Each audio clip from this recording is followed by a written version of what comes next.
Vous avez un iPhone et vous souhaitez qu'il soit un peu mieux optimisé, je vais vous donner les 4 réglages que j'ai moi-même utilisés. C'est parti. Pour commencer, on va se rendre dans la batterie et plus précisément dans la recharge optimisée, ce qui va permettre de protéger à long terme votre batterie contre les recharges intensives, vous permettre de commencer la journée avec le plein de batterie. Toujours dans batterie, se diriger juste en dessous, il y a l'option alimentation adaptative, ce qui va adapter les performances de votre iPhone par rapport à l'autonomie restante par exemple, où l'iPhone peut restreindre certaines tâches en arrière-plan et donc vous permettre de tirer un peu plus sur l'autonomie.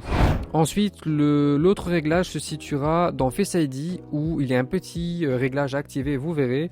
Ça s'appelle exiger l'attention de Face ID. Tout simplement, ça permet de déverrouiller votre iPhone uniquement si vous avez le regard sur celui-ci. Donc si vous regardez à côté, même si vous êtes face à l'iPhone restera verrouillé.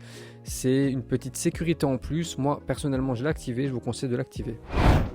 Ensuite, pour le troisième réglage, là ce sera à désactiver plutôt qu'à activer tout simplement.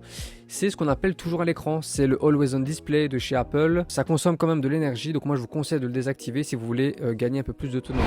Pour le quatrième réglage, c'est tout simplement une automatisation que j'ai réglée sur mon iPhone qui permet tout simplement de passer l'iPhone sur l'économie d'énergie une fois la batterie descendue à 30%.